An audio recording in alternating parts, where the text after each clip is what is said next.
ഇത് JEE മെയിനിലെ ഒരു question ആണ്. sin x minus 3 sin 2x plus sin 3x equal to cos x minus 3 cos 2x plus cos 3x. അപ്പോൾ ഇങ്ങനത്തെ ഈ പ്ലസ്സോ മൈനസോ ഉള്ള ക്വസ്റ്റ്യൻ കണ്ട മിക്കവാറും ഈ സൈനിൻ്റെ കോസിൻ്റെയും അഡീഷന് പിന്നെ സബ്ട്രാക്ഷൻ്റെ ഫോർമുല യൂസ് ചെയ്യാനായിരിക്കും. പിന്നെ ഇതിങ്ങനെ ശ്രദ്ധിക്കുകയും ചെയ്യാം. എന്ന് വെച്ചാൽ ഇവിടെ എക്സ് ഉണ്ട്, ഇവിടെ 2x 3x അല്ലേ. ഇതിൻ്റെ ഫോർമുല ആദ്യം നമുക്ക് നോക്കാം. ഇതിൻ്റെ ഫോർമുല മറന്നു പോയാൽ, ഇപ്പോൾ കോസിൻ്റെ കേസ് ആണെങ്കിൽ കോസ് എ പ്ലസ് ബി എന്ന് തുടങ്ങാം. കോസ് എ പ്ലസ് ബി എന്താ? Cos A cos B minus sine A sine B അല്ലേ. കോസ് എ മൈനസ് ബിയോ cos A cos B plus sine A sine B. അപ്പോൾ ഈ രണ്ട് സാധനവും നമ്മൾ ആഡ് ചെയ്താൽ എന്ത് കിട്ടും? Cos A plus B plus cos A minus B എന്നുള്ളത് 2 കോസ് എ കോസ് ബി എന്ന് കിട്ടും അല്ലേ. ഇത് എന്തായിപ്പോൾ ക്യാൻസൽ ഔട്ട് ആയിപ്പോൾ, ഒന്ന് മൈനസ് ഒന്ന് പ്ലസ് ആണല്ലോ. അതിൽ എ പ്ലസ് ബിനെ ഞാൻ ആൽഫ എന്ന് വിളിച്ചു, എ മൈനസ് ബിനെ ഞാൻ ബീറ്റ എന്ന് വിളിച്ചു. അപ്പോൾ എ എന്താ? എ എന്ന് പറഞ്ഞത് alpha plus beta divided by 2 ആയിരിക്കും. അതുപോലെ ബി എന്ന് പറഞ്ഞാൽ എന്തായിരിക്കും?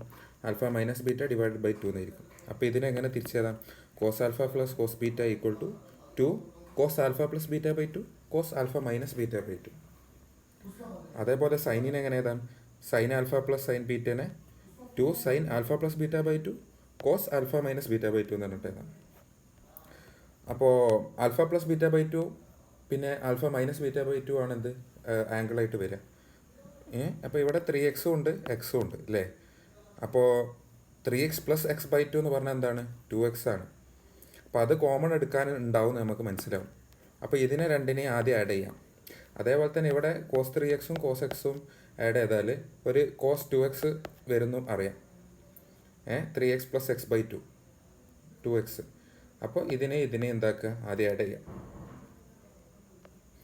അപ്പോൾ ഞാൻ റീഅറേഞ്ച് ചെയ്ത് എഴുതിയതാണ്. അതിന് രണ്ടിനെ ആഡ് ചെയ്താൽ എന്ത് കിട്ടും? ഇതിനെ ആഡ് ചെയ്താൽ 2 സൈൻ 2x കോസ് എക്സ് കിട്ടും. അതേപോലെ ഇതിനെ ആഡ് ചെയ്താൽ 2 കോസ് 2x കോസ് എക്സ് കിട്ടും അല്ലേ. അതിൽ കോസ് 2xന് എന്താക്കി? ഇവിടെ കോമൺ എടുത്ത് പുറത്തേക്കാക്കി. അതേപോലെ ഇവിടെ എന്താക്കി? സൈൻ 2xനെ കോമൺ എടുത്ത് പുറത്തേക്കാക്കി. അപ്പോൾ sine 2x into 2 cos x minus 3 എന്ന് കിട്ടും. ഇവിടെ അതേപോലെ cos 2x into 2 cos x minus 3 എന്ന് കിട്ടും. ഇത് ഏത് ഫോമിലാണ് ഉള്ളത്? ആൽഫ ഇൻറ്റു, ഞാൻ ജസ്റ്റ് ഒരു എക്സാമ്പിൾ പറയുകയാണ്. ഇപ്പോൾ ഒരു ഇക്വേഷൻ ഉണ്ട്. ഇത് ഇവിടെ നമ്മളിങ്ങനെ കണ്ടാൽ നമുക്കൊരു ടെൻഡൻസി ഉണ്ടാവും. എന്ത്? 2 കോസ് എക്സ് മൈനസ് 3 ഇവിടെ ഉണ്ട്, 2 കോസ് എക്സ് മൈനസ് 3 ഉണ്ട്. എന്നാൽ ഇതായിട്ട് കട്ട് ചെയ്തുകൂടെ? അങ്ങനെ കട്ട് ചെയ്യാൻ പാടില്ല. ഇതിപ്പോൾ ഒരു എക്സാമ്പിൾ പറയുകയാണെങ്കിൽ ഒരു ഇക്വേഷൻ ഉണ്ടെന്ന് വിചാരിച്ചു. ഇത് എപ്പോഴൊക്കെ സാറ്റിസ്ഫൈ ആവുക എന്നാണ് question.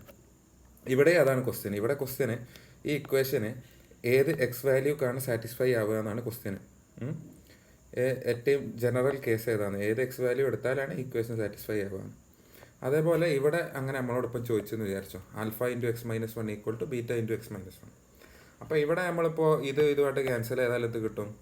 Alpha equal to beta എന്ന് കിട്ടും. അപ്പോൾ നമ്മൾ എന്ത് കൺക്ലൂഡ് ചെയ്യും? ആൽഫ ഈക്വൽ ടു ബീറ്റ ആകുമ്പോഴാണ് ഈ ഇക്വേഷൻ സാറ്റിസ്ഫൈ ചെയ്യാന്ന് കൺക്ലൂഡ് ചെയ്യും. പക്ഷേ അത് മാത്രമല്ല സൊല്യൂഷൻ. ഇത് ഈ ഇക്വേഷൻ നമ്മളിപ്പോൾ ഈ ലെഫ്റ്റ് സൈഡിലേക്ക് കൊണ്ടുപോയെന്ന് വിചാരിച്ചു, ബീറ്റ ഇൻറ്റു എക്സ് മൈനസ് 1നെ. അപ്പോൾ മൈനസ് വരും അല്ലേ. Alpha into x minus 1 minus beta into x minus 1 എന്ന് വരും. അതിൽ എക്സ് മൈനസ് 1 കോമൺ പുറത്തെടുത്താൽ എന്ത് കിട്ടും? X minus 1 into alpha minus beta എന്ന് കിട്ടും. അപ്പോൾ ഇതിന് രണ്ട് സൊല്യൂഷൻ ഉണ്ട്. ഒന്നെങ്കിൽ എക്സ് മൈനസ് 1 ഈക്വൽ ടു 0 ആയാൽ മതി, എന്ന് വെച്ചാൽ എക്സ് ഈക്വൽ ടു 1 ആയാൽ മതി. അല്ലെങ്കിൽ ആൽഫ ഈക്വൽ ടു ബീറ്റ ആയാൽ മതി. അപ്പോൾ രണ്ട് കേസും ഉണ്ട്. അപ്പോൾ നമ്മൾ എന്താക്കാൻ പാടില്ല? ഇതിനെ കാണുമ്പോൾ അത് വെട്ടിക്കളയാൻ പാടില്ല.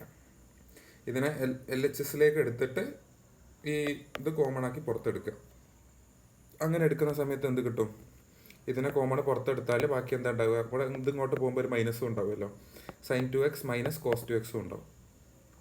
അപ്പോൾ എന്ത് വരും? 2 cos x minus 3 into sine 2x minus cos x equal to 0 എന്ന് കിട്ടും.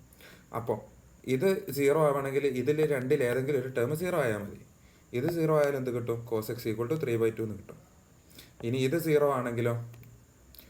കോസ് എക്സ് ഈക്വൽ ടു 3/2 എന്ന് പറഞ്ഞാൽ x equal to cos inverse of 3/2. ഇനി ഇത് 0 ആണെങ്കിലുള്ള കേസാണ് അടുത്ത നോക്കാൻ പോണത്. അത് 0 ആണെങ്കിൽ എന്താണ്? Sine 2x minus cos 2x equal to 0. അല്ലെങ്കിൽ എന്ത്? സൈൻ 2x കോസ് 2x ആവണം. അതെപ്പോഴാണ് ആവുക? അതാവുക സൈൻ 2xനും കോസ് 2 അല്ലെ sine x equal to cos x ആവുക എപ്പോഴാണ്? സൈൻ എക്സിൻ്റെയും കോസ് എക്സിൻ്റെയും വാല്യൂ 1/√2 ആകുമ്പോഴാണ്. അല്ലെങ്കിൽ ആംഗിൾ ഈ π/4 ആകുമ്പോഴാണ്, ഈ ലൈനിൽ വരുമ്പോഴാണ്. ഇവിടെ സൈനും പോസിറ്റീവ് കോസും പോസിറ്റീവ്, ഇവിടെ സൈനും നെഗറ്റീവ് കോസും നെഗറ്റീവ്. അപ്പം ഇവിടെ സൈൻ്റെ വാല്യൂ ഈ ആംഗിളിൽ -1/√2, കോസിൻ്റെ വാല്യൂ -1/√2 ആണ്. ഇവിടെ എത്തുമ്പോൾ സൈൻ്റെ വാല്യൂ എത്ര ആയിരിക്കും? കോസിൻ്റെ വാല്യൂ -1/√2ഉം സൈൻ്റെ വാല്യൂ 1/√2 ആയിരിക്കും. അപ്പോൾ ഈ ഇതിൽ ഇവിടെ രണ്ട് സ്ഥലത്ത് മാത്രമേ എന്താവുള്ളൂ, സൈനും കോസും സെയിം വാല്യൂ എടുക്കുള്ളൂ. അത് ഞാൻ വേറൊരു വീഡിയോ കൂടി ഇടുന്നുണ്ട്. അതിൽ ജസ്റ്റ് ഈ ഞാൻ വരച്ചത് സർക്കിൾ പോലെ വരച്ചത് എന്തിനാന്നുള്ള അതിൽ എക്സ്പ്ലെയിൻ ചെയ്യുന്നുണ്ട്. അപ്പോൾ ഏതായാലും എപ്പോഴൊക്കെ ആവും ഈ രണ്ട് പോയിന്റിൽ എത്തിയാൽ മതി. ഈ രണ്ട് പോയിന്റിൽ എങ്ങനെയൊക്കെ എത്താം? ഒന്ന് π/4 ആംഗിൾ തിരിഞ്ഞാലെത്താം, അല്ലേ? അല്ലെ π/4 തിരിഞ്ഞിട്ട് പിന്നെ ഒരു പയ്യും കൂടിയും തിരിഞ്ഞാലെത്താം. ഇവിടുന്ന് ഒരു പയ്യും കൂടിയും തിരിഞ്ഞാലെത്താം. അതേപോലെ അത് ഇങ്ങനെ റൊട്ടേറ്റ് അടിച്ച് കളിക്കാം, അല്ലേ? അപ്പോൾ ജനറൽ ആംഗിൾ ആയിട്ട് എങ്ങനെ പറയാം?